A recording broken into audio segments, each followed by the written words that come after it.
ओम नमो भगवते वासुदेवाय। ओम नमो भगवते वासुदेवाय। ओम नमो भगवते वासुदेवाय। हरे कृष्णा। सभी भक्तों को सादर प्रणाम। श्रीमद् भागवतम महापुराण सत्रों की श्रृंखला में आज सत्र 460 460 में सभी भक्तों का स्वागत है। हम सभी यहाँ पर 18,000 श्लोकों वाले श्रीमद् भागवतम महापुराण को अंतर्राष्ट्रीय कृष्ण भावनामृत संघ के संस्थापक आचार्य कृष्ण कृपामूर्ति श्री श्रीमद् अभय चरणारविंद भक्ति वेदांत स्वामी श्रील प्रभुपाद की पुस्तक के माध्यम से श्रवण और पठन करने का प्रयत्न करें। जैसा कि सत्रों का प्रारूप है, वर्तमान विषय वस्तु का संक्षिप्त अवलोकन, तत्पश्चात मंगलाचरण और उसके बाद एक एक श्लोक का वाचन और अनुवाद श्रवण और पठन करते हुए भक्तों के संग श्रील प्रभुपाद के तात्पर्य के प्रकाश में सारग्राही बिंदुओं को हम सभी जीवन में मनन करते हुए अमल में लाने का, अपने व्यवहार रूप में जीने का प्रयत्न करें।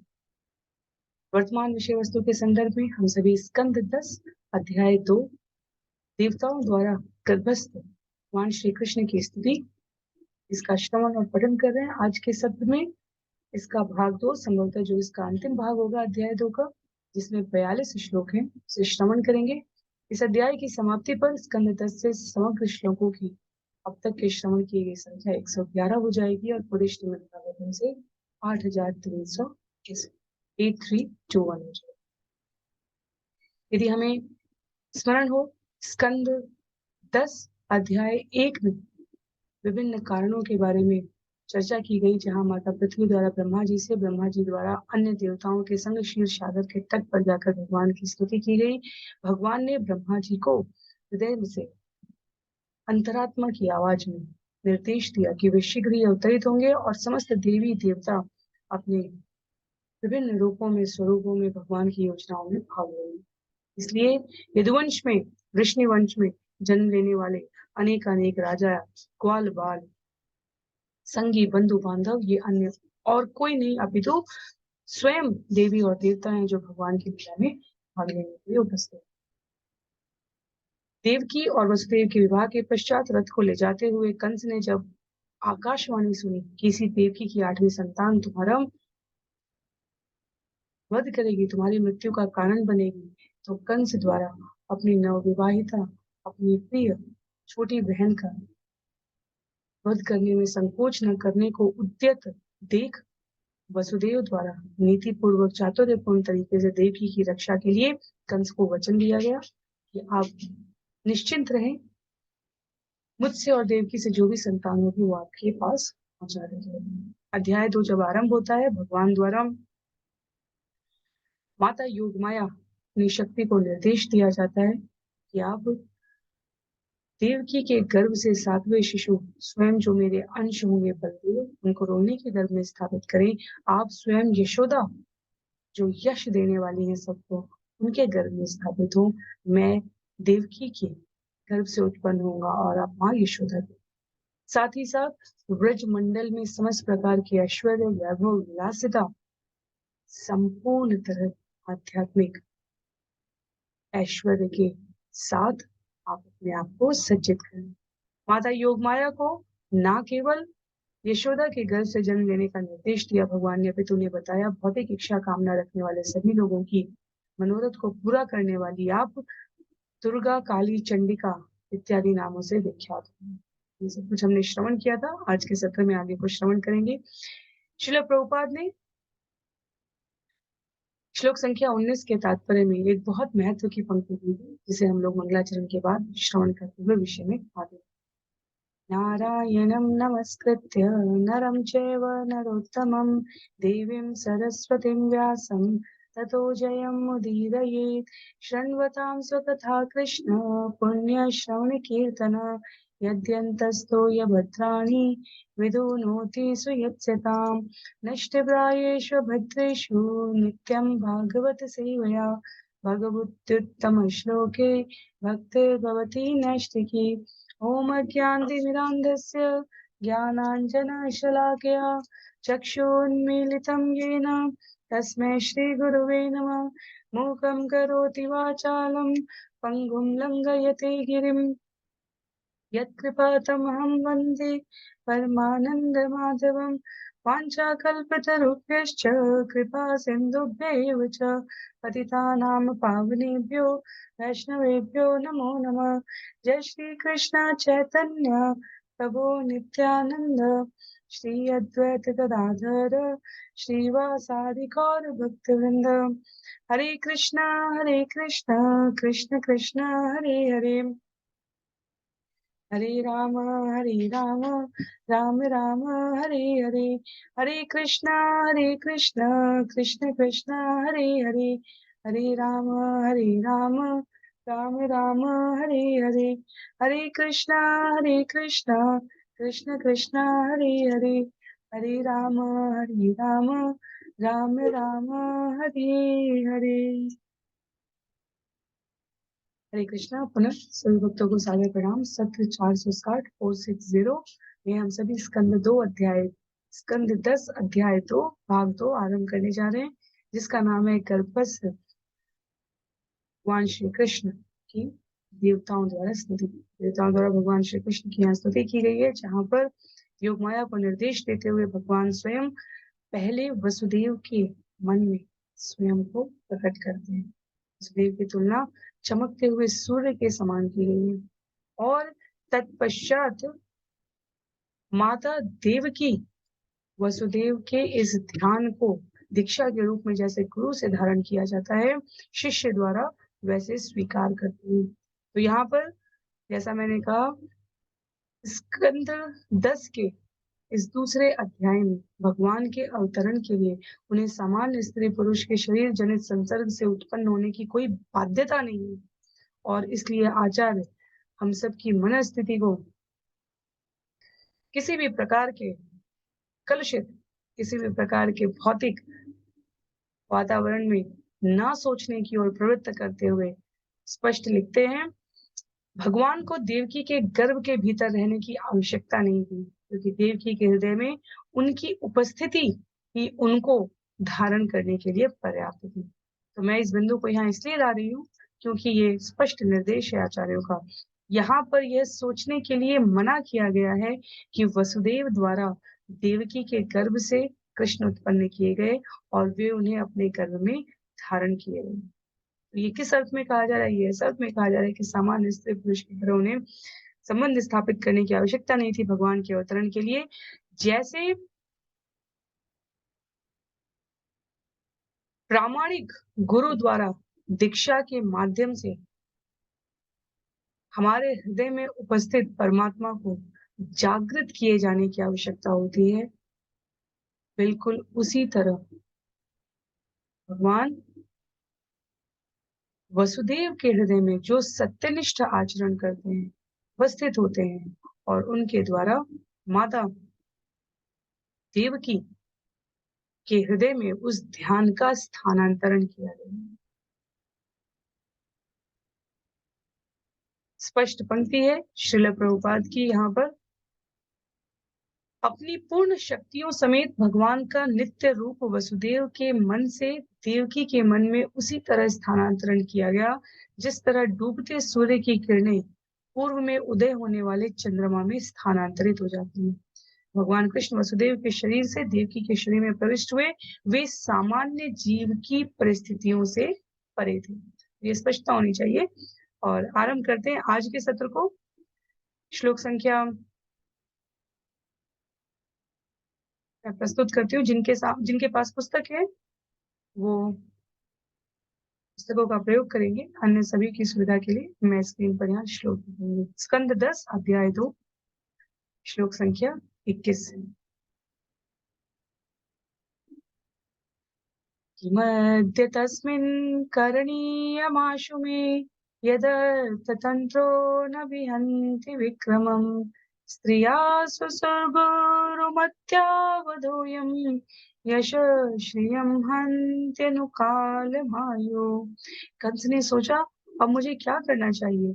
अपना लक्ष्य जानने वाले भगवान अपना पराक्रम त्यागने वाले नहीं है। देव की स्त्री है, वह मेरी बहन है और गर्भवती भी है। यदि मैं उसे मार डालूं तो मेरे यश, ऐश्वर्य तथा आयु निश्चित रूप से नष्ट हो जाए।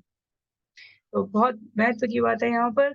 कंस जैसा दुष्ट हृदय व्यक्ति जो केवल अपने स्वार्थ के बारे में सोचता है, वो भी स्त्री, ब्राह्मण, वृद्ध, शिशु और गाय का वध नहीं किया जाना चाहिए। इस वैदिक नियम को यहाँ पर स्मरण रख रहा है। तो भगवान का परम शत्रु होते हुए भी कंस वैदिक संस्कृति के प्रति इस स्तर तक जागरूक था। वो जानता था कि आत्मा एक शरीर से दूसरे में देहांतर करती है। अपने कर्म के फल के अनुसार जीव अगले जीवन में कष्ट या सुख पाता है, और इसलिए देवकी की हत्या करने से पहले वो डरेगा, क्योंकि उसका स्पष्ट ज्ञान उसे इंगित कर रहा है कि वो स्त्री है, उस पर भी उसकी बहन है, और उसके परे वो गर्भवती है। वैसी स्त्री को मारने में जो जघन्य अपराध होगा, उसमें किसी भी प्रकार का बहादुरी का कोई अंश नहीं है। और इसलिए कंस इन तर्क और वितर्क को अपने विवेक पर मथते हुए, ये जानते हुए कि देवकी के गर्भ में उसका शत्रु अब प्रकट हो चुका है, उसका वध करने से अपने आप को रोकता रहा। कथा आगे बढ़ती है। कहते हैं शुकदेव गोस्वामी, स ईश जीवन खलु संपरेतो वर्तेत योऽत्यनन्त नृशंसितेन देहे मृते तं मनुजा शपन्ति गन्ता तमो अन्धं तनुमानिनो ध्रुवम्। अत्यधिक क्रूर व्यक्ति को जीवित रहते हुए भी मृत माना जाता है, क्योंकि उसके जीवित रहते हुए या उसकी मृत्यु के बाद भी हर कोई उसकी निंदा करता है। देहात्म बुद्धि वाला व्यक्ति मृत्यु के बाद भी अंधतम नरक को भेजा जाता है, इसमें कोई संदेह नहीं है। ये ज्ञानपूर्ण तर्क कंस द्वारा किया जा रहा है। कंस का कहना है कि यदि वो अपनी बहन को मारेगा तो जब तक जीवित रहेगा तब तक निंदा का पात्र बनेगा, और मृत्यु के बाद अपनी इस क्रूरता के लिए उसे अंधतम नरक में जाना पड़ेगा। तो ये भेद, ये विचार, ये विवेक कि दोनों ही तरह से जो कृत्य वो करने का सोच रहा है अपने आप को मृत्यु से बचाने के लिए, वो निंदनीय है, और इसलिए कंस ने जानबूझकर देवकी का वध करने से अपने आप को रोका है। देहात्म बुद्धि वाला व्यक्ति जो अपनी इंद्रियों पर अंकुश नहीं लगा पाता, वो अंततः प्रकृति के नियम के अनुसार विभिन्न भौतिक शरीरों में घोर कष्ट भोगेगा, और उस कष्ट से परे अपने आप को जीवित रहते हुए निंदा के इस क्रम में संलग्न करने के लिए कंस प्रस्तुत नहीं है। उसको स्पष्ट विवेक है इस बात का कि ऐसा करने से जो निंदा उसे मिलेगी वो उसे जीवित रहते हुए भी मृत के समान कर देगी। इति घोर तमाद्भावात् सन्निवृत्त स्वयं प्रभु आस्ते प्रतीक्षन् तज्जन्म हरे वैरानुबंध कृत। सुखदेव गोस्वामी ने कहा, इस तरह तर्क वितर्क करते हुए कंस यद्यपि भगवान के प्रति शत्रुता बनाए रखने के लिए दृढ़ था, किंतु अपनी बहन का जघन्य वध करने से कतराता रहा। उसने भगवान के जन्म लेने तक प्रतीक्षा करने और तब जो आवश्यक हो वैसा करने का निश्चय, प्रतीक्षा करने का विचार किया है। अपने आप को सतर्कता पूर्वक भगवान के जन्म लेने तक अगले कदम को सोचने विचारने का समय नहीं। आसीन संविशन्तिष्ठन् भुञ्जान पर्यटन् महिम् चिन्तयानो ऋषिकेशम् अपश्यत् तत्मयम् जगत्। सिंहासन पर अथवा अपने कमरे में बैठे, बिस्तर पर लेटे या कहीं भी रहते हुए, खाते सोते या घूमते हुए कंस केवल अपने शत्रु भगवान ऋषिकेश को ही देखता था। दूसरे शब्दों में अपने सर्वव्यापक शत्रु का चिंतन करते करते कंस प्रतिकूल भाव से कृष्ण भावना भावित हो गया। भगवान से जो प्रत्यक्ष रसों के साथ संबंध बनते हैं वो 5 प्रकार के होते हैं। शांत रस होता है, साख्य रस होता है, भगवान के साथ वात्सल्य माधुर्य रस होता है, भगवान के साथ दास्य भाव होता है। जो अप्रत्यक्ष संबंध आते हैं उनमें रोष, उपहास, क्रोध, उलाहना, इस प्रकार के जो रसों का आनंद लेने वाले, अप्रत्यक्ष रस को प्राप्त करने वाले जीव होते हैं। कंस वास्तव में उस स्तर में चला गया था। कंस सोते जागते उठते बैठते हर समय भगवान का इतना चिंतन करता था। श्रील प्रभुपाद कहते हैं तात्पर्य में कि श्रील रूप गोस्वामी ने कहा है कि भक्ति के सर्वोत्तम प्रकार वो हर कार्य जो हमें भगवान की स्मृति रखने में सहयोग करे भक्ति के लिए अनुकूल है, और वो हर काम जो भगवान से हमारी विस्मृति कर दे वो भक्ति के प्रतिकूल है। कंस भी कृष्ण भावना भावित हो गया था, पर प्रतिकूल तरीके से।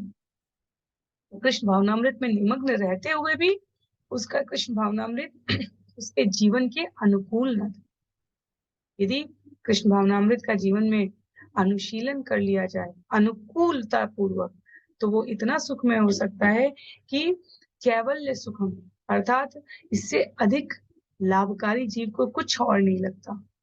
लेकिन यदि वो इसी भाव को प्रतिकूलता में धारण कर लेता है तो वो कैवल्यम नरकायते त्रिदश पूराकाश पुष्पायते, कहते हैं कि वो उसके लिए किसी भी प्रकार से सुखी करने वाला नहीं होता। परिणाम तो निश्चित रूप से उसको प्राप्त होगा, पर वो अपनी इस भाव स्थिति में जहाँ प्रतिकूलता पूर्वक कृष्ण भावना भावित है स्वयं को संतुष्ट सुखी नहीं अनुभव करता। तो इसलिए अपने जीवन के सभी कार्यकलापों में बैठते सोते उठते खाते जागते बात करते बेचैनी का अनुभव करते हुए अपने आप को संकट में पाता था कंस। और अनुकूलता और प्रतिकूलता का वास्तव में यही अंतर है, भक्त और अभक्त का यही अंतर है। अभक्त नास्तिकता में ईश चेतना का पालन करता है, बहुत महत्व की पंक्ति है, नास्तिकता में ईश चेतना का पालन करता है। वो अपने मुखारविंद से अमृत वचन निकालते हुए कहेगा मैं भगवान को नहीं मानता, पर वो ये स्मरण नहीं कर पाता ये कहने का सामर्थ्य कहाँ से प्राप्त हुआ। ये जीवा, ये वाणी, ये श्वास, ये शरीर कुछ भी तो उसके नहीं है, और फिर भी इनका प्रयोग करके ये इनको बनाने वाले के प्रति ही प्रश्न चिन्ह लगाते हैं। वहीं दूसरी ओर जो भक्त हैं वो हर तत्व में स्थिति में भगवत स्मृति की अनुकूलता को प्राप्त कर लेते हैं। तो नास्तिक हर वस्तु में ईश्वर को नकारेगा, इस चेतना को अस्वीकार करेगा। आस्तिक व्यक्ति वैष्णव हर क्षण और घटना में अपने आप को कृष्ण भावनामृत की अनुकूलता का धारण किए हुए व्यवहार करने का प्रयत्न करने के लिए प्रस्तुत कर। कहते हैं आगे श्लोक संख्या 25 में,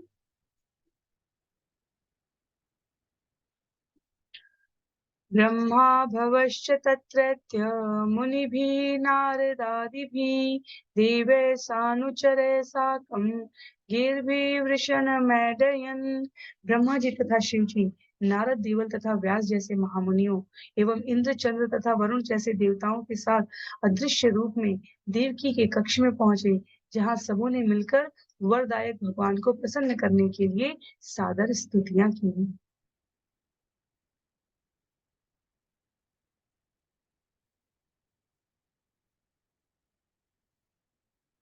कहते हैं सुखदेव गोस्वामी जहाँ एक और कंस प्रतिकूल कृष्ण भावनामृत को धारण करके हर्षण भगवान का स्मरण कर रहे थे, वहीं सतोगुण में स्थित देवता विभिन्न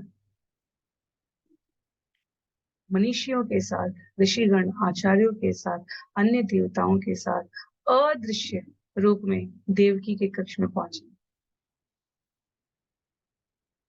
क्यों? क्योंकि देवता ब्रह्मा जी शिव जी ऋषिगण सभी इस बाल लीला के अवतरण की प्रतीक्षा कर रहे हैं। भगवान की बाल लीला केवल उनकी योजनाओं के निमित्त परित्राणाय साधुनाय विनाशाय च दुष्कृताम के समय घटित हो रही होती है। तो प्रतीक्षा सभी कर रहे हैं पर अपने अपने रूप में कर रहे हैं। यहाँ श्लोक संख्या 26 में कहते हैं, सत्यव्रतम सत्य परम त्रिसत्यम सत्यस्य योनिं निहितं च सत्ये सत्यस्य सत्यं वृत सत्यनेत्रं सत्यात्मकं त्वां शरणं प्रपन्नम्। देवताओं ने प्रार्थना की, हे प्रभु, आप अपने व्रत से कभी भी विचलित नहीं होते, जो सदा ही पूर्ण रहता है, क्योंकि आप जो भी निर्णय लेते हैं वह पूरी तरह सही होता है और किसी के द्वारा रोका नहीं जा सकता। सृष्टि, पालन तथा संहार, जगत की इन 3 अवस्थाओं में वर्तमान रहने से आप परम सत्य हैं। कोई तब तक आपकी कृपा का भाजन नहीं बन सकता जब तक वह पूरी तरह आज्ञाकारी न हो। अतः इसे दिखावटी लोग प्राप्त नहीं कर सकते। आप सृष्टि के सारे अवयवों में असली सत्य हैं, इसलिए आप अंतर्यामी कहलाते हैं। आप सबों पर संभाव रखते हैं और आपके आदेश प्रत्येक काल में हर एक पर लागू होते हैं। आप आदि सत्य हैं, अतः हम नमस्कार करते हैं और आपकी शरण में आए हैं। आप हमारी रक्षा करें। शिशु के रूप में उपस्थित हैं, माँ के गर्भ में भगवान और देवता यहाँ उपस्थित हो कह रहे हैं, आप पूर्ण हैं, आप परम हैं, आप सृष्टि के नियंता हैं, रचयिता हैं। आप अपनी इच्छा से कार्य करते हैं, आपके आदेश पर प्रत्येक काल में हर नियम लागू होते हैं, पर आप किसी के आदेश से बने नहीं। आप परम सत्य हैं भगवान, आप परम सत्य हैं। देवतागण अपनी रक्षा के लिए परम सत्य की शरण में जाते हैं। भगवत गीता में अध्याय 7 श्लोक संख्या 23 में जब कहा गया है, अंतवत्तु फलम तेषां तद्भवत्यल्पमेधसाम्। अल्पज्ञ लोग देवताओं की पूजा करते हैं और उनके फल सीमित तथा क्षणिक होते हैं। तब हमें उसमें विचलित होने की, चुनौती देने की आवश्यकता नहीं है, क्योंकि हमारे समय के समुचित सदुपयोग के लिए देवता भी जिनकी शरण में जाते हैं, जिनसे समस्त सृष्टि उद्भूत होती है, उन पूर्ण पुरुषोत्तम भगवान श्री कृष्ण की आराधना किए दृढ़ता हमारे जीवन में आए, क्षणिक और सीमित लाभ प्राप्त करने के प्रयत्न में हम देवताओं की आराधना ना करें। यदि कोई देवताओं की आराधना भगवत भक्ति की प्राप्ति के लिए कर रहा है, ये शास्त्र में स्वीकृत किया जा सकता है, पर भाव की शुद्धता गोपियों के स्तर पर होनी चाहिए, जहाँ कात्यायनी व्रत इसलिए किया जाता है कि भगवान श्री कृष्ण पति रूप में प्राप्त, इसलिए नहीं, जब भौतिक जगत की किसी वस्तु और आवश्यकता के लिए नहीं। तो अल्पज्ञ इस अर्थ में कहा गया है कि जब हम अपने इस मनुष्य जीवन का प्रयोग पूर्ण पुरुषोत्तम भगवान को प्राप्त करने के लिए कर सकते हैं, उनके धाम वापस जाने के लिए कर सकते हैं, उनकी शरणागति प्राप्त करके कुछ भी जो भगवान द्वारा योजनाबद्ध तरीके से हमें प्रदान करने का विचार किया गया उसे प्राप्त कर सकते हैं। तब क्यों इतने बड़े साम्राज्य के अधिपति का संग छोड़कर हम अपने आप को दुखालयम अशाश्वतम भौतिक जगत की क्षुद्र आकांक्षाओं की पूर्ति के लिए देवताओं तक ही सीमित रखें। कहते हैं यहाँ पर श्रील प्रभुपाद तात्पर्य में,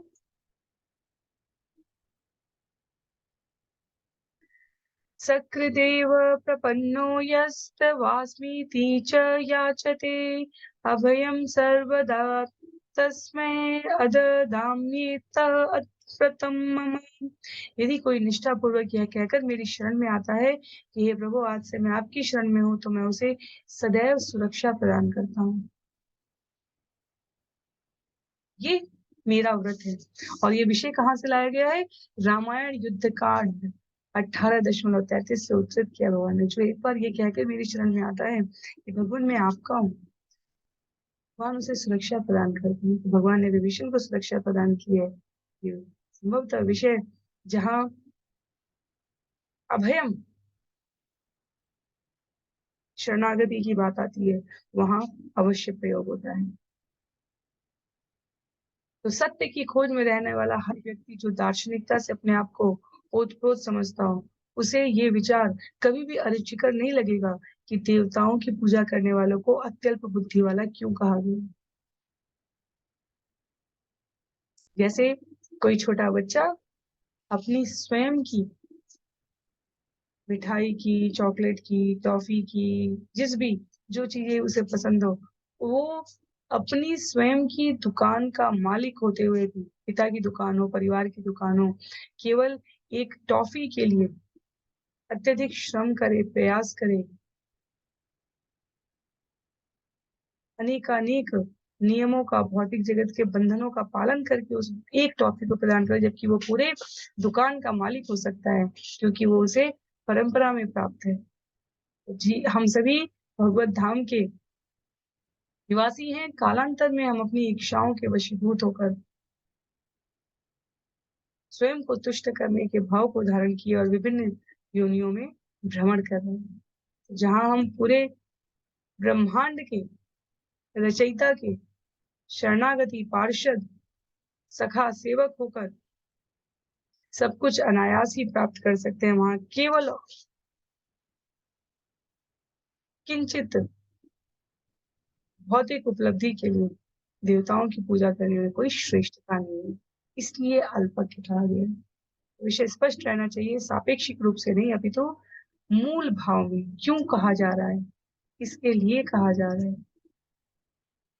आगे श्लोक संख्या 27 में एकायनो असो द्विफल स्त्रिमूल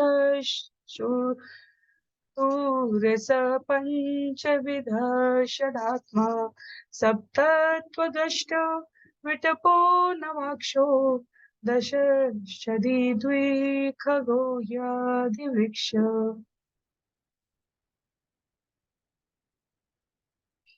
शरीर को अलंकारिक रूप में आदि वृक्ष कहा जा सकता है। यह वृक्ष भौतिक प्रकृति की भूमि पर आश्रित होता है और उसमें दो प्रकार के सुख भोग के तथा दुख भोग के फल लगते हैं। इसकी तीन जड़ें तीन गुणों सतो रजो तथा तमो गुणों के साथ इस वृक्ष के कारण स्वरूप है। शारीरिक सुख रूपी फलों के स्वाद चार प्रकार के होते हैं, धर्म, अर्थ, काम और मोक्ष, जो पांच ज्ञान इंद्रियों द्वारा छह प्रकार की परिस्थितियों शोक, मोह, जरा, मृत्यु, भूख तथा प्यास के माध्यम से अनुभव किए जाते हैं। इस वृक्ष की छाल में 7 परतें होती हैं, त्वचा, रक्त, पेशी, वसा, अस्थि, मज्जा तथा वीर्य। इस वृक्ष की 8 शाखाएं हैं, जिनमें से 5 स्थूल तत्व तथा 3 सूक्ष्म तत्व हैं। क्षिति, जल, पावक, समीर, गगन, मन, बुद्धि तथा अहंकार। शरीर रूपी वृक्ष में 9 छिद्र कोठर हैं, आंखें, नाक, आंखें, कान, नथुने, मुंह, गुदा तथा जननेंद्रिय। इसमें 10 पत्तियां हैं, जो शरीर से निकलने वाली 10 वायु हैं। इस शरीर रूपी वृक्ष में 2 पक्षी हैं, एक आत्मा तथा दूसरा परमात्मा। तो यदि हमें समझना हो कि आध्यात्मिक जीवन की 1 2 3 4 5 6 7 8 9 10 की गणना क्या है, तो उसको यहाँ पर उल्लिखित किया गया है। शरीर यदि एक अलंकारिक रूप में आदि वृक्ष कहा जाए तो 2 प्रकार के फल लगते हैं उसमें, 3 प्रकार की जड़ें होती हैं, 4 प्रकार के स्वाद के प्रकार होते हैं, 5 यहाँ पर ज्ञानेंद्रिय कहे गए हैं, 6 यहाँ पर स्थितियां कही गई हैं, 7 वृक्ष की परतें कही गई हैं, 8 शाखाएं कही गई हैं, 9 वृक्ष में छेद कहे गए हैं और 10 पत्तियां कही गई। सुख तथा दुख जब भोग आरंभ करने के उसमें 2 पक्षी आत्मा तथा परमात्मा इस पर निवास करेंगे। इससे अधिक अलंकारिक प्रस्तुति नहीं हो सकती। जो कुछ भी हम लोग भगवत गीता में शरीर के विभिन्न अवयवों के बारे में श्रवण करते हैं, यहाँ इस एक श्लोक में समाहित है। जब भगवत गीता में अध्याय प्रकृति, पुरुष और चेतना अध्याय 13 में भगवान कहते हैं, श्लोक संख्या 3 का उदाहरण दिया श्रील प्रभुपाद ने यहाँ पर, कि कहते हैं शरीर के भीतर 2 क्षेत्रज्ञ हैं, आत्मा और परमात्मा। आत्मा अपने शरीर का स्वामी है, परमात्मा सारे जीवों के शरीरों के भीतर उपस्थित है। शारीरिक संरचना का ऐसा सम्यक विश्लेषण, वास्तव में ऐसा ज्ञान वैदिक साहित्य के अतिरिक्त अन्यत्र मिलना भी दुर्लभ है। भौतिक जगत इस ज्ञान को किसी भी स्तर पर प्रकाशित नहीं कर, प्रमाणित अवश्य किया जा सकता है, पर उसको समझने की जो बुद्धिमत्ता है, उसके लिए वैदिक वाङ्मय का आश्रय लेना ही पड़ता है। आगे कहते हैं श्लोक संख्या 28 में, तो देवता स्तुति कर रहे हैं यहाँ भगवान की सभी सत्यनिष्ठ वचनों को उद्धृत करते हुए। त्वमेक एवास्य सतः प्रसूति त्वं सन्निधानं त्वमनुग्रहश्च त्वन्मायया संवृतचेतसस्त्वां पश्यन्ति नानानविपश्चितो ये। हे प्रभु, आप ही कई रूपों में अभिव्यक्त इस भौतिक जगत रूपी मूल वृक्ष के प्रभावशाली कारण स्वरूप हैं। आप ही इस जगत के पालक भी हैं और संहार के बाद आप ही ऐसे हैं जिसमें सारी वस्तुएं संरक्षण पाती हैं। जो लोग माया से आवृत्त हैं, वे इस जगत के पीछे आपका दर्शन नहीं कर पाते, क्योंकि उनकी दृष्टि विद्वान भक्तों जैसी नहीं होती।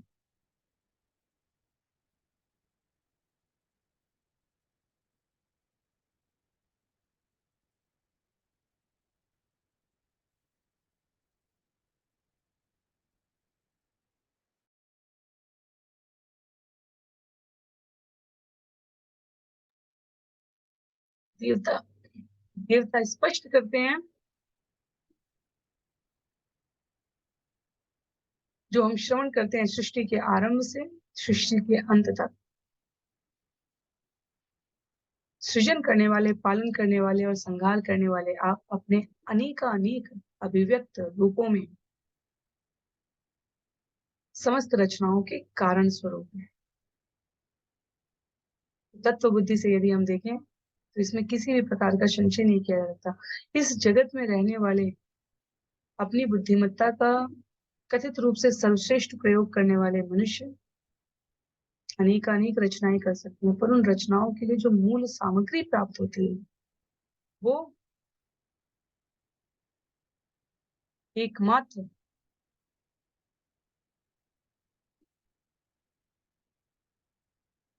भगवत कृपा से, भगवान की रचना से उत्पन्न। प्रकृति के 3 गुणों में हमारे जीवन के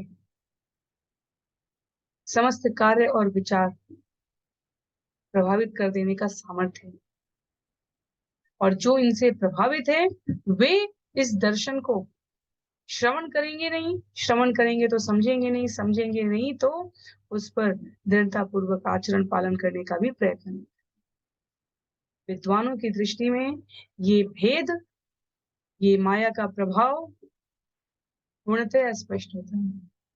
साधक के रूप में हम सभी अपने गुरु के वचनों पर, शास्त्र के इन कथामृत को श्रवण करके, भक्तों के संग में पालन करके दृढ़ता पूर्वक टिके रहने का प्रयास कर रहे हैं, पर जो अभक्त हैं वो उसे पूर्णतया अस्वीकार कर रहे हैं। जब भगवत गीता अध्याय 9 श्लोक संख्या 23 में भगवान कहते हैं, ये अप्यन्य देवता भक्ता यजन्ते श्रद्धयान्विता तेपि मामेव कौन्तेय यजन्त्य विधि पूर्वकम। हे कुंती पुत्र, मनुष्य जो कुछ भी अन्य देवताओं को अर्पित करता है वह वास्तव में केवल मेरे निमित्त तो होता है, किंतु इसे बिना सही ज्ञान के अर्पण किया जाता है। तो प्राप्त अंतिम भोक्ता, भगवान अध्याय 5 श्लोक संख्या 29 में भी कहते हैं, अंतिम भोक्ता तो मैं ही हूँ। लेकिन जब कोई देवताओं के माध्यम से स्वयं को संतुष्ट करने के लिए आवश्यक याचना कर रहा है, तो वो भोग वास्तव में मुझे ही लग रहा है, पर अविधि से लग रहा है, अर्थात सही विधि से नहीं लग रहा है।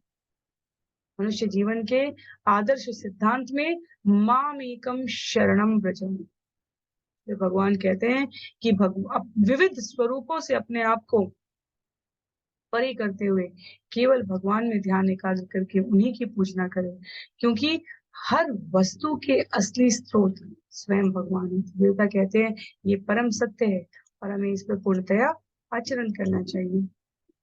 बिभर्षिरूपाण्यवबोध आत्मा क्षेमाय लोकस्य चराचरस्य सत्त्वोपपन्नानि सुखावहानि सतां भद्राणि मोखलानाम्। ईश्वर, आप सदैव ज्ञान से पूर्ण रहने वाले हैं और सारे जीवों का कल्याण करने के लिए आप विविध रूपों में अवतरित होते हैं, जो भौतिक सृष्टि के परे होते हैं। जब आप इन अवतारों के रूप में प्रकट होते हैं तो आप पुण्यात्माओं तथा धार्मिक भक्तों के लिए मोहक लगते हैं, किंतु अभक्तों के लिए आप संहार करता है। बहुत सारे बिंदु हैं यहाँ पर। स्कंद 1 अध्याय 3-4 में जब हम भगवान के शिरोदक्षाई, कारणोदक्षाई, गर्भोदक्षाई, नारायण स्वरूप और उससे ऊपर के स्तरों के बारे में श्रवण करते हैं तो वहां पर कहा गया है प्रत्येक जीव के हृदय में निवास करने वाले जो परमात्मा है, जिन्हें शिरोदक्षाई विष्णु के, इस जगत के समस्त अवतार, चाहे वो नरसिंह देव का हो, रामावतार हो, ये सब उनसे उद्भूत होते हैं। और उसमें हमें ये संशय करने की आवश्यकता नहीं है कि ये कम मात्रा में या ज्यादा मात्रा में, ये वास्तव में भगवत तत्व है। अपने स्वरूप में भगवान अपनी योजना के अनुसार प्रविष्ट कर रहे हैं। और इसीलिए यहाँ पर कहा गया है कि सदैव ज्ञान से पूर्ण रहने वाले आप अपने प्रयोजन को, अपनी प्रसन्नता के लिए बनाई गई योजनाओं के निर्वहन के लिए आ रहे हैं। पर दूसरा उदाहरण है यहाँ पर, जब भगवान श्री कृष्ण कंस के आवाहन पे मथुरा की यज्ञशाला में प्रवेश करेंगे तो भक्तों को उनका स्वरूप अत्यंत मनोहारी लगा था और दुष्टों को उनका स्वरूप अत्यंत भयावह संहारकर्ता के रूप में लगा। कुरुक्षेत्र के स्थल पर खड़े भगवान जब सारथी के रूप में अर्जुन का रथ हाँक रहे हैं तो भी कौरवों की संपूर्ण सेना को भगवान के मुखारविंद का दर्शन हो रहा है। वहां भी कहा गया है भक्तों को ये प्रिय लगता है और भक्तों को ये अति भयभीत करने वाला लगता है। यहाँ कंस के संदर्भ में भी इसी की पुष्टि होती है। आगे कहा है श्लोक संख्या 30 में, अम्बुजाशा अखिल सत्वधाम्नि समाधिनावेशित चेतसैके त्वत्पादपोतेन महत्कृतेन कुर्वन्ति को वत्सपदं भवाब्धिम्। हे कमल नयन प्रभु, संपूर्ण सृष्टि के आधार रूप आपके चरण कमलों में अपना ध्यान एकाग्र करके तथा उन्हीं चरण कमलों को संसार सागर को पार करने वाली नाव मानकर मनुष्य महाजनों के चरण चिन्हों का अनुसरण करता है। इस सरल सी विधि से वह ज्ञान सागर को इतनी आसानी से पार कर लेता है मानो कोई बछड़े के खुर का चिन्ह पार कर रहा हो। पुनः इस अलंकारिक अभिव्यक्ति में कि इस जगत को जिसे भवसागर के सम कहा गया है पार करना भगवत भक्ति के माध्यम से केवल गाय के खुर जितना आकार को पार करने जैसा होगा। ये उपमा वाल्मीकि जी रामायण में भी देते हैं, ये तुलसीदास जी रामचरितमानस में भी देते हैं, अन्य आचार्यों ने अपने गीतों में, छंदों में दिया है। श्रीमद् भागवतम में श्रील प्रभुपाद ने तात्पर्य में अनेकों स्थान पर दिया है। सुखदेव गोस्वामी यहाँ महाराज परीक्षित को कह रहे हैं कि भगवान के चरण कमलों पर अपना ध्यान एकाग्र करने वाला इस जगत को इतनी सरल विधि से, इस जगत को जो अज्ञान सागर के रूप में इतनी आसानी से पार कर देता है जैसे कोई बछड़े के खुर का चिन्ह पार कर रहा है। बारंबार का जन्म मृत्यु का जो कष्ट है, भक्तों की संगति से ज्ञान करने के पश्चात, महाजनों के द्वारा किए गए आचरण का अनुसरण करने के पश्चात, अपने चित्त को भगवान के चरण कमलों पर केंद्रित करने के पश्चात केवल इस विधि से श्रवणम कीर्तनम विष्णु स्मरणम पाद सेवनम, प्रथम में श्रवणम है, श्रवण करते करते जीवन में जैसे विचार होंगे, जैसी धारणा होगी, वैसी जीवन शैली हो जाएगी। तो श्रवण करने से जीवन में विचार आते हैं, विचारों से धारणाएं बनती हैं और इसलिए श्रवण की अत्यधिक महिमा है, अत्यधिक महिमा है। यहाँ कहते हैं श्रील प्रभुपाद तात्पर्य में, महाराज परीक्षित अपने मन को भगवान के नाम गुण और लीलाओं के श्रवण में एकाग्र करने के कारण मुक्त हो पाए। तो इस सरलतम विधि से कोई भी अपने आप को मुक्त कर सकता है। आगे विषय में आगे बढ़ते हुए देवताओं की स्तुति को प्रस्तुत करते हुए सुखदेव गोस्वामी कहते हैं, स्वयं समुतीर्य सुदुस्तरम द्युमन् भवार्णवं भीममदप्रसौयधाम् भवत्पदाम्भोरुहनावमत्र ते निधाय याता सदनुग्रहो भवान। हे द्वितीय पूर्ण प्रभु, आप अपने भक्तों की इच्छा पूरी करने के लिए सदा तैयार रहते हैं, इसलिए आप वांछा कल्पतरुभ्यश्च कृपा सिंधुभ्येव च कहलाते हैं। जब आचार्यगण अज्ञान के भयावह भवसागर को तरने के लिए आपके चरण कमलों की शरण ग्रहण करते हैं, तो वे अपने पीछे अपनी वह विधि छोड़े जाते हैं जिससे वे पार करते हैं। चूंकि आप अपने अन्य भक्तों पर अत्यंत कृपालु रहते हैं, अतएव उनकी सहायता करने के लिए आप इस विधि को स्वीकार करें। तो जैसे कक्षा में जो मेधावी छात्र या छात्रा है, उसके द्वारा अपना कार्य पूरा किए जाने के पश्चात शेयरिंग और केयरिंग, एक दूसरे के साथ साझा करना और एक दूसरे का ध्यान करने का संस्कार सिखाने के लिए शिक्षकों द्वारा उस मेधावी छात्र या छात्रा को कहा जाता है आप अन्यों का सहयोग करें, जो अभी प्रयास कर रहे हैं। उसी क्रम में यहाँ पर कहा गया है, जो आचार्यगण इस ज्ञान को समझकर व्यवहार करते हैं, उनके उस व्यवहार का अनुपालन करने वाले जीवों पर आप अत्यधिक कृपालु होते, दया के साथ कि कम से कम जीव में पालन करने की इच्छा तो है। इस गंभीरता को समझते हुए आप उनका साथ देते हैं,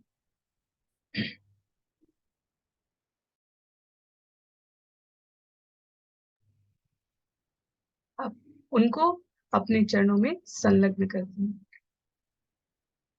यहाँ कहते हैं श्रील प्रभुपाद तात्पर्य में, रूप गोस्वामी ने आगे आने वाले भक्तों की सहायता करने के लिए भक्ति रसामृत सिंधु जैसे ग्रंथ का प्रकाशन।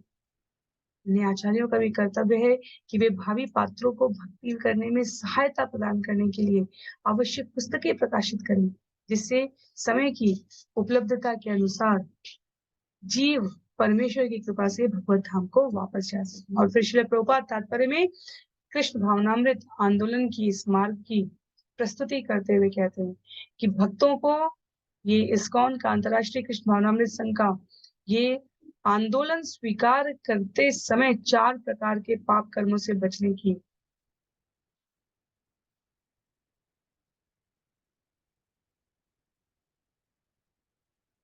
4 प्रकार के पापों से बचने की जो सलाह दी जाती है, अवैध यौन, नशा, मांसाहार, जुआ, प्रतिदिन 16 माला करने का जो निर्देश दिया जाता है, ये प्रामाणिक आदेश है, क्योंकि ये धीरे धीरे मन की कलुषता को नष्ट करता है और आगे पाप करने की प्रवृत्ति को कम करता चला जाता है। तो 4 पाप कर्म से बचने के लिए 16 मालाओं का जाप करने के लिए बनावटी ऊपर से कोई चोगा पहनकर केवल बिना आचरण के, बिना आचार के प्रचार करने की प्रक्रिया काम नहीं करेगी।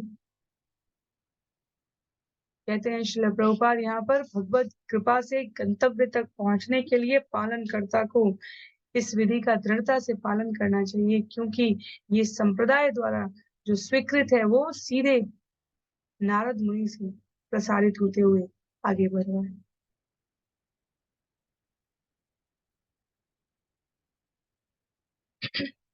श्लोक संख्या 32 में कहते हैं, ये अरविंदाक्ष विमुक्त मानिना स्वयस्तभावाद् विशुद्ध बुद्ध्या आरुह्य कृष्णेन परम पदम तथा पतन्त्यदो अनादृतयोष्मदंग्रयम्। कोई कह सकता है कि भगवान के चरण कमलों की शरण खोजने वाले भक्तों के अतिरिक्त भी ऐसे लोग हैं जो भक्त नहीं हैं, किंतु जिन्होंने मुक्ति प्राप्त करने के लिए भिन्न विधियां अपना रखी हैं, तो उनका क्या होता है? इसके उत्तर में ब्रह्मा जी तथा अन्य देवता कहते हैं, हे कमल नयन भगवान,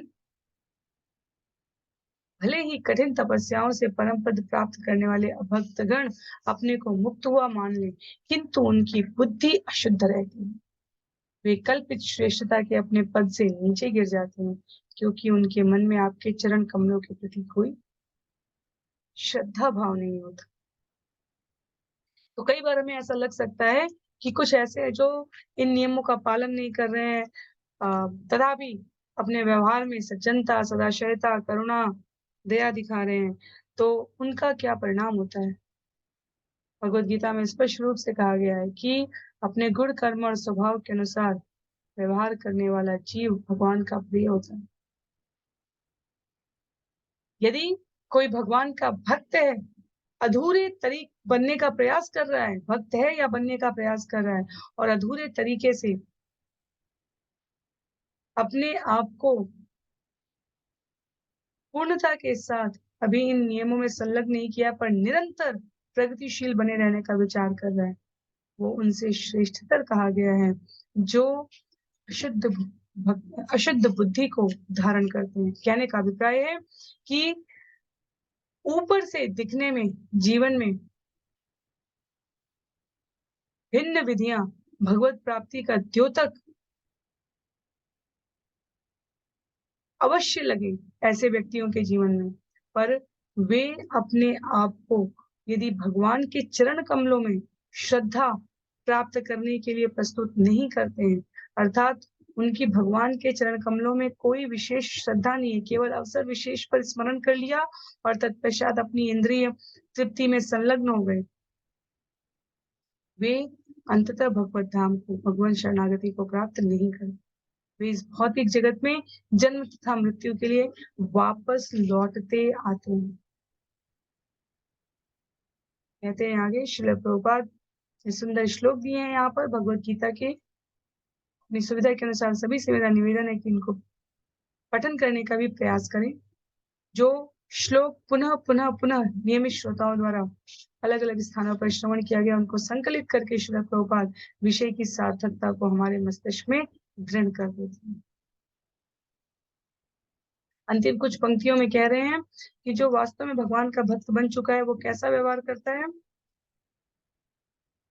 तुरंत पर ब्रह्म का साक्षात प्राप्त कर लेता है, सदैव प्रसन्न रहता है, न शोक करता है, न किसी वस्तु की इच्छा करता है, हर जीव पर संभाव रखता है और इस क्रम में मेरी शुद्ध भक्ति प्राप्त करता है। तो केवल भक्ति के द्वारा भगवान के यथारूप को जाना जा सकता है। भगवत धाम में प्रवेश करने के लिए जीव ऐसी भक्ति को साधकर पूर्ण कृष्ण भावनामृत अपने आप को स्थापित कर लेते। श्लोक संख्या 33 देखते हैं, जिसमें स्तुति के इस क्रम में देवता कहते हैं, तथा न ते माधव तावका क्वचित् दृश्यन्ति मार्गा त्वयि बद्ध सौहृदा त्वयाभिगुप्ता विचरन्ति निर्भया विनायकानीकपमूर्धसु प्रभु। हे माधव, पूर्ण पुरुषोत्तम परमेश्वर, हे लक्ष्मीपति भगवान, यदि आपके प्रेमी भक्तगण कभी भक्ति मार्ग से च्युत होते हैं तो वे अभक्तों की तरह नहीं गिरते, क्योंकि आप तब भी उनकी रक्षा करते हैं। इस तरह वे निर्भय होकर अपने प्रतिद्वंदियों के मस्तक को झुका देते हैं और भक्ति में प्रगति करते रहते हैं।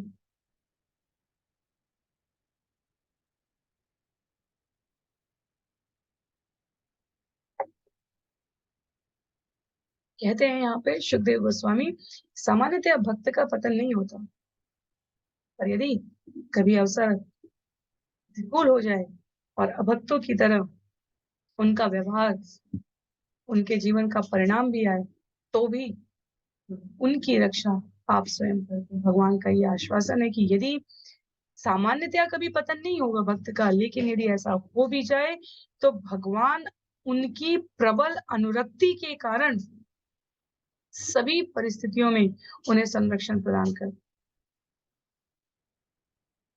कहते हैं श्री प्रभुपाद, कभी कभी विदेश के अनेकानेक घटनाओं में कई जो कृष्ण भावनामृत आंदोलन के विरोधी रहे हैं, उनके द्वारा इस्कॉन के विरुद्ध में भारी मुकदमे रोपित कर दिए गए थे। और स्मरण कराते हैं श्रील प्रभुपाद की अनेकानेक बार ऐसा हुआ कि जब हमें लगा कि मुकदमे के तय होने में अर्थात उसके समाप्त होने में, निर्णय आने में काफी समय लगेगा।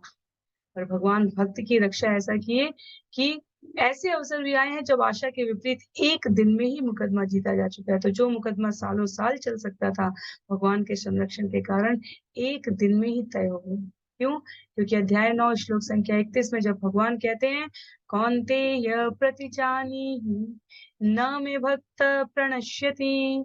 हे कुंती पुत्र, तुम निर्भय होकर घोषणा कर दो कि मेरा भक्त कभी विनष्ट नहीं होता। कुंती पुत्र से क्यों घोषणा करवा रहे हैं भगवान? पूरी भगवत गीता तो स्वयं सुना रहे हैं। इसलिए करवा रहे हैं क्योंकि यहाँ कुंती पुत्र भक्त हैं, और जब हम समान श्रेणी के, जिसमें हम प्रगति करना चाहते हैं, उसके प्रबुद्ध व्यक्तित्वों को देखते हैं तो हमें प्रेरणा प्राप्त होती है। तो अर्जुन शरणागत हुए थे, और शरणागत होने के परिणाम स्वरूप भगवान उनके सारथी जो संबंध से बने, पर तत्व दृष्टि से गुरु हैं, भगवान हैं, उनके द्वारा कैसे अर्जुन की, कुंती पुत्र की सभी परिस्थितियों में रक्षा की गई है, वो श्रवण करने के पश्चात अन्य प्राणी भी अपने आप को प्रेरित अनुभव करेंगे। आगे श्लोक संख्या 34 में कहते हैं,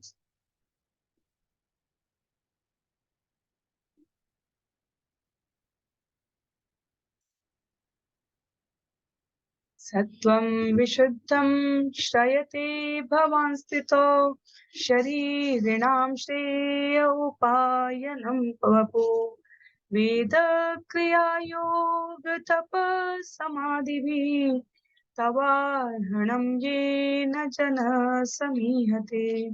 हे परमेश्वर, पालन करते समय आप त्रिगुणातीत दिव्य शरीर वाले अनेक अवतारों को प्रकट करते हैं। जब आप इस तरह प्रकट होते हैं तो जीवों को वैदिक कर्म यथा अनुष्ठान, योग, तपस्या, समाधि, आपके चिंतन में भावपूर्ण तल्लीनता में युक्त होने की शिक्षा देकर उन्हें सौभाग्य प्रदान करते हैं। इस तरह आपकी पूजा वैदिक नियमों के अनुसार की जाती है। तो वास्तव में वैदिक कर्मकांड का जो स्वरूप है, जो प्रारूप है, वो भी भगवान की इच्छा से परे, भगवान की शिक्षा से परे नहीं है। भगवत गीता अध्याय 18 श्लोक संख्या 3 का उदाहरण देकर श्रील प्रभुपाद कह रहे हैं यहाँ, और स्पष्ट कह रहे हैं कि वैदिक कर्मकांड, दान, तपस्या, अन्य संस्तुत कार्यों का परित्याग करने की आवश्यकता नहीं है। जो आत्म साक्षात्कार में बहुत उन्नत हो, उन्हें भी वैदिक नियमों का पालन करना चाहिए। यज्ञो दानम तपस्या पावनानी मनीषिणाम।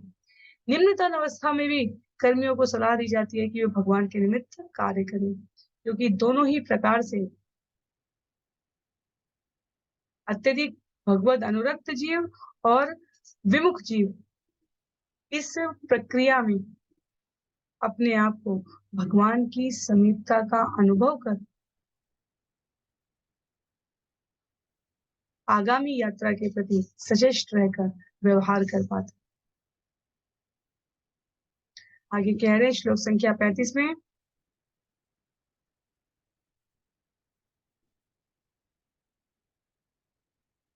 सत्वं न चेताधात इदं निजं भवेत् विज्ञानमज्ञानविदापमार्जनम् गुणप्रकाशे अनुमीयते भवान् प्रकाशते यस्य च येन वा गुणाः। हे कारणों के कारण ईश्वर, यदि आपका दिव्य शरीर गुणातीत न होता तो मनुष्य पदार्थ तथा अध्यात्म के अंतर को न समझ पाता। आपकी उपस्थिति से ही आपके दिव्य स्वभाव को जाना जा सकता है, क्योंकि आप प्रकृति के नियंता हैं। आपके दिव्य स्वरूप की उपस्थिति से प्रभावित हुए बिना आपके दिव्य स्वभाव को समझना कठिन है।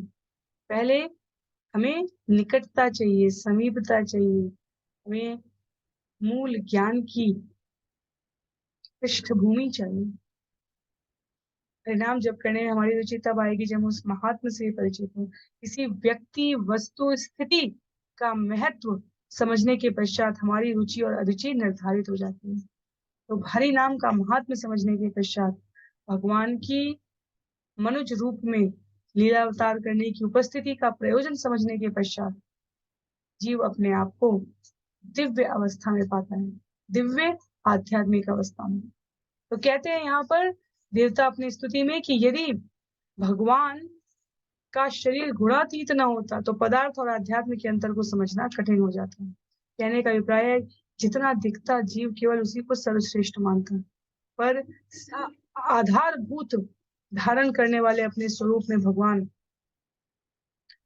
सृष्टि के इतने बड़े बड़े उल्का पिंडों खंडों को, इसे अलग अलग प्रकार के बल का नाम दिया जाता है, धारण करने वाले भगवान भक्तों के माध्यम से अपनी उपस्थिति के इस प्रयास को सार्थक कर।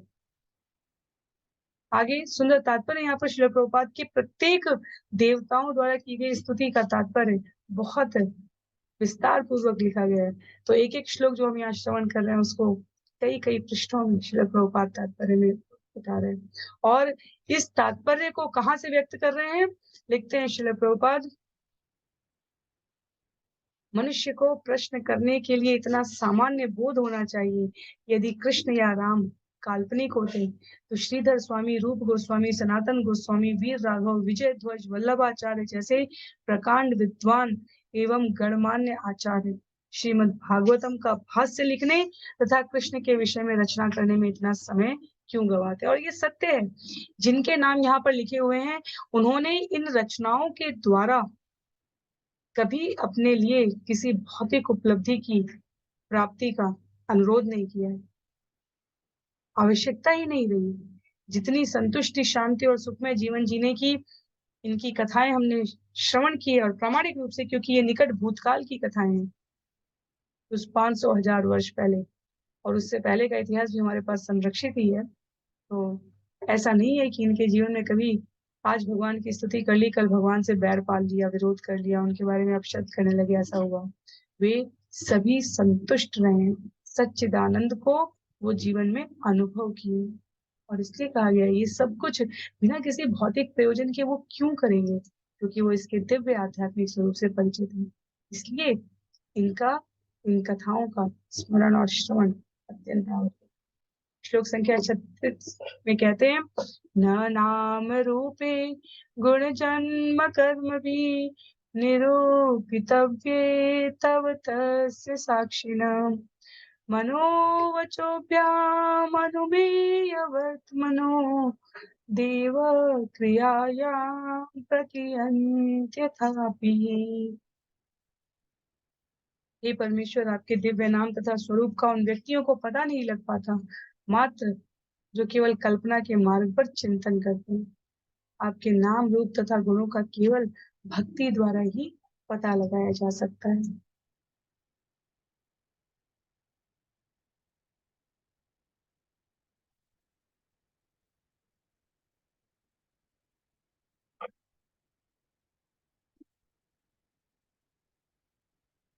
जब भगवान की भक्ति करने में जीव नाम, रूप और गुण के माध्यम से उनका चिंतन करते हैं, तब दूषित इंद्रियों की भौतिकता से प्रभावित होने वाली प्रवृत्ति नष्ट हो चुकी होती है। तब दिव्य प्रेम, सेवा भाव से जो संतृप्ति प्राप्त होती है, उस प्रकाश में भगवान के नाम, रूप, गुण और लीलाएं प्रस्फुटित होती है। जैसे अभी 3D 4D की जब बात की जाती है, जब किसी प्रकार का ऐसा कार्यक्रम जो विशेष प्रकार के चश्मे लगाकर ही देखे जा सकते हैं, बच्चों के कार्टून हो या वयस्कों के लिए किया गया कोई आयोजन, उसमें जब विशेष प्रकार का चश्मा लगाते हैं तो हमें उस आयोजन की भव्यता ही अलग समझ में आती है। ऐसा लगता है कि वो सब कुछ स्क्रीन पर, पर्दे पर न होकर हमारे संग बिल्कुल समीपता से घटित हो गए। उसी प्रकार भगवान के इन रूप, नाम, गुण, लीलाओं को जीवन में प्रकाशित होने का अवसर देने के लिए हमें उस विशेष योग्यता को धारण करना पड़ता है। और वो विशेष योग्यता क्या लिखी हुई है? विशेष योग्यता लिखी है, भगवान के प्रति दिव्य सेवा भाव से स्वयं को संतृप्त किए रहना। प्रतिदिन की हमारी दिनचर्या में भगवान के लिए हमने कितना समय निकाला, भगवान के लिए कितना सामान निकाला, भगवान के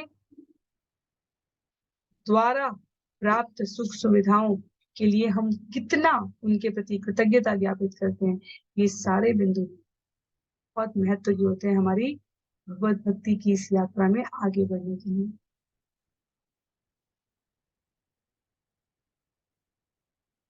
श्रील प्रभुपाद ब्रह्म संहिता के 2, 3, 4 श्लोक यहाँ प्रस्तुत कर रहे हैं। हम लोग समय की बाध्यता का ध्यान रखते हुए एक श्लोक लेते हैं यहाँ पे।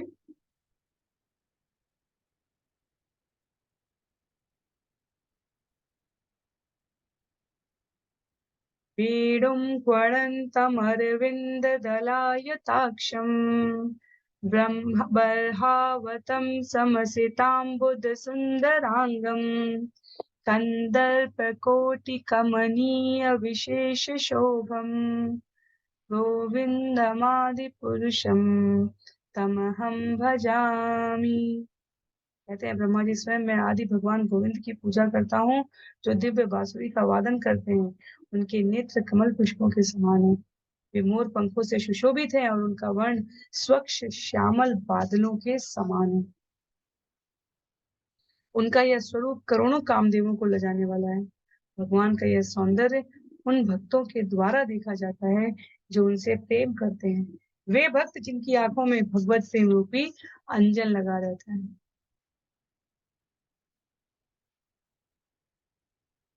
चक्षुष उन्मीलनम नेत्र तस्मै श्री गुरुवे नमः। जब नेत्रों में भगवत भक्ति रूपी अंजन लगा है तब भगवान की दिव्य लीला का दर्शन हो पाता है। भगवान की भिन्न भिन्न नामों का यहाँ पर विस्तार दिया गया है। क्यों भगवान गिरधारी कहलाते हैं, क्यों भगवान गोविंद कहलाते हैं, क्यों भगवान दामोदर कहलाते हैं। एक एक लीला से, एक एक गुणों से संबंधित भगवान की विशेषताओं को उद्भूत करता हुआ ये नामों का क्रम है जो वास्तव में भगवान की दिव्य प्रकृति के प्रति हमें सचेष्ट करता है। भगवत गीता अध्याय 4 श्लोक संख्या 7 में जब भगवान कहते हैं जन्म कर्म च मे दिव्यम एवं यो वेत्ति तत्त्वतः त्यक्त्वा देहं पुनर्जन्म नैति मामेति सोऽर्जुन।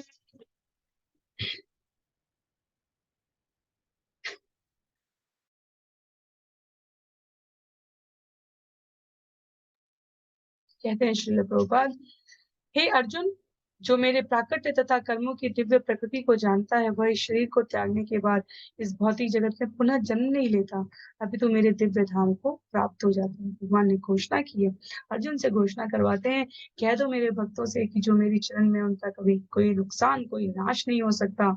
और स्वयं के बारे में यहाँ उससे पहले ही घोषणा कर चुके हैं अध्याय 4 में कि जो मेरे प्राकट्य और कर्मों की इस दिव्य प्रकृति को जान लेता है। जन्म लेने के लिए मुझे किसी माता पिता की आवश्यकता नहीं है, जन्म लेने के लिए मुझे किसी ग्रहों की शुभाशुभ स्थिति का विचार करने की आवश्यकता नहीं है, जन्म लेने के लिए मुझे कोई शरीर विशेष धारण करने की आवश्यकता नहीं है। सूकर योनि में भी मैं जन्म ले सकता हूँ, वाराह योनि में भी, कश्यप और मत्स्य बनकर भी मैंने जन्म लिया है, नरसिंह, परशुराम, बुद्ध और कल्कि के रूप में भी मैं अपने आप को उतनी ही सुविधापूर्ण तरीके से प्रस्तुत कर पाता हूँ। आगे श्लोक संख्या 37 में कहते हैं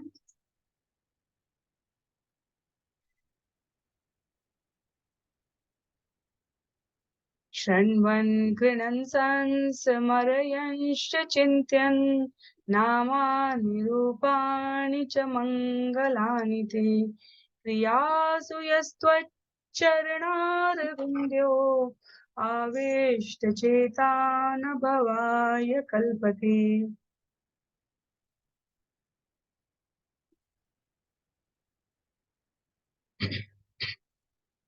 विविध कार्यों में लगे रहने पर भी जिन भक्तों के मन आपके चरण कमलों में पूरी तरह लीन रहते हैं और जो निरंतर आपके दिव्य नामों तथा रूपों का श्रवण कीर्तन चिंतन करते हैं तथा अन्यों को स्मरण कराते हैं, वे सदैव दिव्य पद पर स्थित रहते हैं और इस प्रकार से पूर्ण पुरुषोत्तम भगवान को समझना, आचार करना और प्रचार करना, तीनों की महत्ता बताई गई है यहाँ।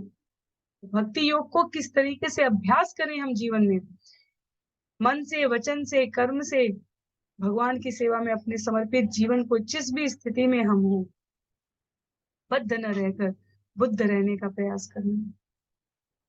भौतिक देहधारी बनने से जीवन में अनेक प्रकार के हर क्षण वास्तव में कष्टों की भावना बनी रहती है, डर बना रहता है।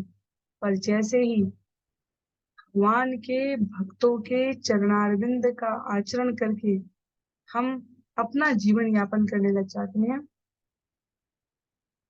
तब उल्लिखित है, पद्म पुराण से उदाहरण देते हुए श्रील सनातन गोस्वामी कहते हैं कि ये उल्लिखित है कि जो अभक्त है, चाहे वो निर्विशेषवादी के रूप में, चाहे मायावाद के रूप में, शून्यवादी, राजनीतिज्ञ, इन सभी को अपनी इन सभी को अपनी उपस्थिति और आगे की भविष्य की परिस्थिति एकमात्र भगवान के कथा श्रवण से, गुरु पद आश्रय से, भक्त के संग से प्राप्त होता है। लिखा है, श्री चैतन्य महाप्रभु ने जो भगवत गीता के आदेशों का दृढ़ता पूर्वक पालन करने वाले को गुरु घोषित किया है और कहा है, यारे देखा ताहे कह कृष्ण उपदेश। वो कोई जादूगरी दिखाने वाले, चुटकी बजाकर चमत्कार करने वाले बाबा नहीं होते हैं, अपितु वो कृष्ण के उपदेश को यथारूप में प्रस्तुत करने का सामर्थ्य रखते हैं, क्योंकि वो परंपरा में प्रशिक्षित होते हैं। वैष्णव, साधु, गुरु तथा शास्त्र से ही श्रवण करना है।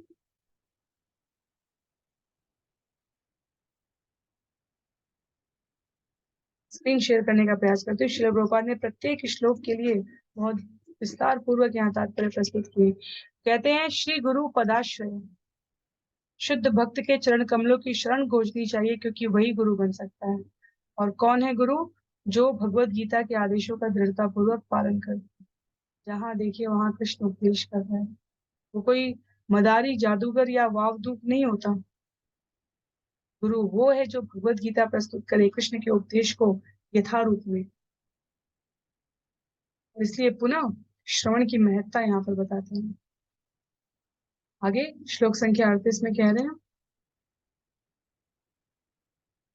दृष्ट्या हरेस्य भवता पदो भुवो भारोपनीतस्तव जन्मनिशितो दृष्ट्यांकितां त्वत्पदके सुशोभने द्रक्ष्याम गाम्भ्यां च तवानुकंपिताम्। हे प्रभु, हम भाग्यशाली हैं कि आपके प्राकट्य से इस धरा पर असुरों के कारण जो भारी बोझा है वह शीघ्र ही दूर हो जाता है। निसंदेह हम अत्यंत भाग्यशाली हैं, क्योंकि हम इस धरा में तथा स्वर्गलोक में भी आपके चरण कमलों को अलंकृत करने वाले शंख, चक्र, पद्म तथा गदा के चिन्हों को देख सकेंगे। देवता स्वयं को भाग्यशाली कहते हैं, क्योंकि उनका कहना है कि जब भगवान धराधाम या स्वर्गलोक में विचरण करते हैं तो उनके ये चिन्ह दृष्टिगोचर होते हैं। कथा आती है आगे, जब छोटे छोटे भगवान अपने बाल लीला में मटकी फोड़ते हैं, दधी माखन बिखेरते हैं और गोपियों के प्रवेश करने के पश्चात भगवान के तलवे उस दधी और माखन के में लिपटे हुए आगे जब पृथ्वी पर चलते हैं तो वो पैरों की छाप देते हुए चलते हैं और उन पैरों की छाप में शंख, चक्र, गदा, पद्म के दर्शन होते हैं। बाल बाल नंद बाबा के सखा मित्र, उनके समवयस्क आयु के मनुष्य उनको बुलाकर दिखाते हैं कि देखो, ये कृष्ण और बलराम के चरण चिन्हों में किस प्रकार से ध्वजा, चक्र, पद्म, वज्र ये अंकित है। श्री प्रभुपाद कहते हैं कि वृंदावन के वासी भाग्यशाली रहे, क्योंकि उन्होंने इन चिन्हों को जगह जगह देखा। जब अक्रूर कृष्ण तथा बलराम को कंस द्वारा आयोजित उत्सव में ले जाने के लिए वृंदावन गए, तो वे वृंदावन की भूमि पर कृष्ण के चरण चिन्हों को देखकर भूमि पर लौटकर उनसे मिलने की आतुरता व्यक्त करने लगे। इसलिए भगवान का नाम, जब भी भगवान के दर्शन नहीं हुए अक्रूर को, लेकिन केवल उनके चिन्हों को, चरण चिन्हों में उन हिंदुओं को पहचान के वो समझ गए कि ये कृष्ण और बलराम है वास्तव में। इसीलिए नाम, रूप, गुण, लीला और भगवान से संबंधित वस्तुएं ये समान रूप से स्वीकृत हैं भक्ति को साधने के लिए, भक्ति का अभ्यास करने के लिए। तो देवता अपने आप को भाग्यशाली कह रहे हैं, उन्हें ये देखने का अवसर प्राप्त होगा। मनुष्य रूप में हम सब भी भाग्यशाली हैं, क्योंकि हमें भगवान ने जिस धराधाम पर आकर जिन स्थानों पर लीला की है, वहां अनेकानेक प्रमाणों द्वारा, प्रामाणिक सत्य को श्रवण करने के द्वारा हम भी सच्चिदानंद से अपनी अनुभूति संबद्ध कर पाते हैं। अंतिम कुछ एक श्लोक है, 4 श्लोक है इस अध्याय के।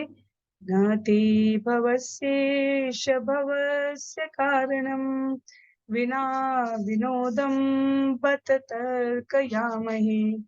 भवो निरोध स्थितियाप्यविद्यया कृता यतस्त्वयि अभयाश्रयात्मनि। हे परमेश्वर, आप कोई सामान्य जीव नहीं जो सकाम कर्मों के अधीन इस भौतिक जगत में उत्पन्न होता है। अतः इस जगत में आपका प्राकट्य या जन्म एकमात्र लादिनी शक्ति के कारण होता है।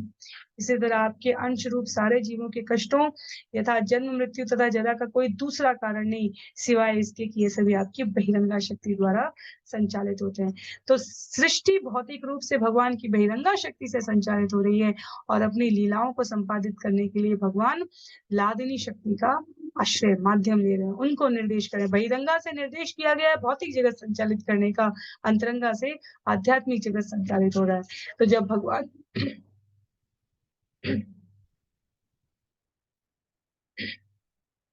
भगवान इस धराधाम पर आ रहे हैं, तो उन्हें एकमात्र जो निर्देशित कर रही है वो उनकी स्वयं की शक्ति, अंतरंगा लादिनी शक्ति। इसलिए श्रील प्रभुपाद कहते हैं कि जीव को ये विचार त्याग देना चाहिए कि इस जगत में हम भगवान कृष्ण के बिना स्वतंत्रता पूर्वक भोग सकते हैं, क्योंकि इस जगत में इस विचार के कारण ही हम बंधे हुए हैं कि हम स्वतंत्र रूप से सुख भोग सकते हैं। यदि हम ये समझ जाएं कि सुख के अंतिम भोक्ता परम स्वामी भगवान है, हमारा और उनका संबंध सेवक और स्वामी का संबंध है, तब हमें इस जगत में कहीं कोई भय नहीं दिखेगा, हमें इस जगत में कोई असुरक्षा नहीं दिखेगी, हमें इस जगत में किसी अन्य के अधीन रहने का भाव नहीं दिखेगा। नित्य दास भगवान का बनने के लिए हमें उनका चिंतन, गुणगान, कीर्तन, सतत ध्यान करके आचरण में लाना चाहिए। तो देवता वास्तव में एक प्रकार से देवकी को विश्वास दिला रहे हैं कि उन्हें कंस से डरने की आवश्यकता नहीं है, उन्हें उन भगवान का चिंतन बनाए रखने की आवश्यकता है जो अब उनके गर्भ में प्रवेश कर चुके हैं।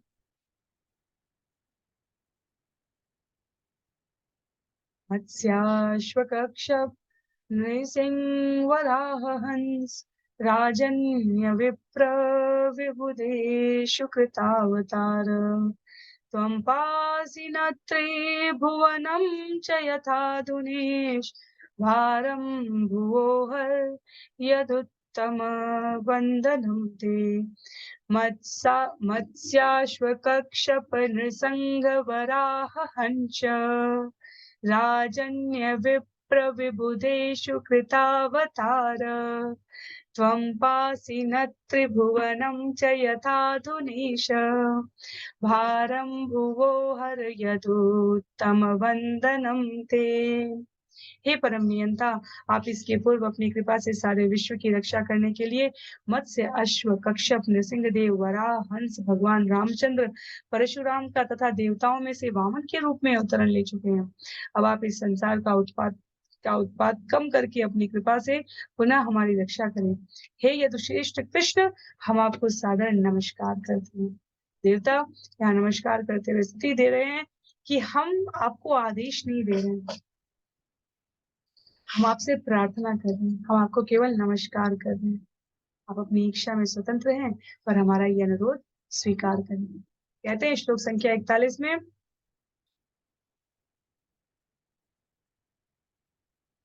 इष्ट्याम्बते कोक्षिगत परपुमान् अंशेन साक्षात् भगवान् भवायन मा भूद्भयं भोजपते मुमुक्षो गोप्ता यदूनां भविता तवात्मजम्।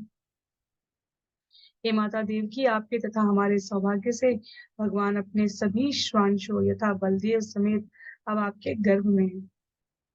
अतएव आपको उस कंस से भयभीत नहीं होना है जिसने भगवान के हाथों से मारे जाने की ठान ली है।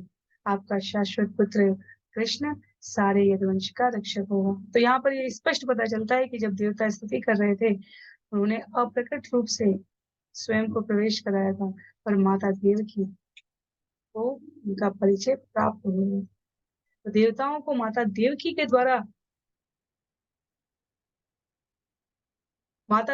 को देवताओं के द्वारा ये सांत्वना प्राप्त हो रही है कि आपका पुत्र भगवान है, अपने स्वांश बलदेव के साथ प्रकट हो रहा है, आपकी पूरी तरह से रक्षा करेगा, कंस का वध करेगा, और जो कोई भी भगवान के प्रति शत्रुता बनाए रखने का भाव रखते हैं, उनको नष्ट करेगा। इसलिए यदि कंस ऐसा भाव रखता है, तो कंस भी उनके हाथों से मारा जाएगा। श्लोक संख्या 42 में कहते हैं, सुखदेव गोस्वामी, श्री शुकवाच इत्यभीष्टूय पुरुषं यद्रूपम् अनिदं यथा ब्रह्मेशानुपुरोधाय देवा प्रतीययुर्दिवम्। पूर्ण पुरुषोत्तम भगवान विष्णु की इस तरह स्तुति करने के बाद सारे देवता ब्रह्मा जी तथा शिव जी को आगे करके अपने अपने स्वर्ग आवासों को लौट गए। तो स्तुति की है सबने, और उसके पश्चात अपने आप को भगवान के चरणों के ध्यान में निमग्न करके अपने अपने निवासों को लौटने का उपक्रम किया।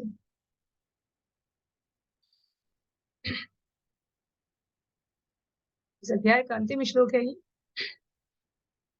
इस प्रकार श्रीमद् भागवतम के दशम स्कंद के अंतर्गत देवताओं द्वारा गर्भस्थ कृष्ण की स्तुति नामक द्वितीय अध्याय की भक्ति वेदांत तात्पर्य यहाँ पर पूर्ण हो रहे हैं। तो देवता अपनी सीमितता को जानते हुए भगवान की असीमितता को अनुभव करते हुए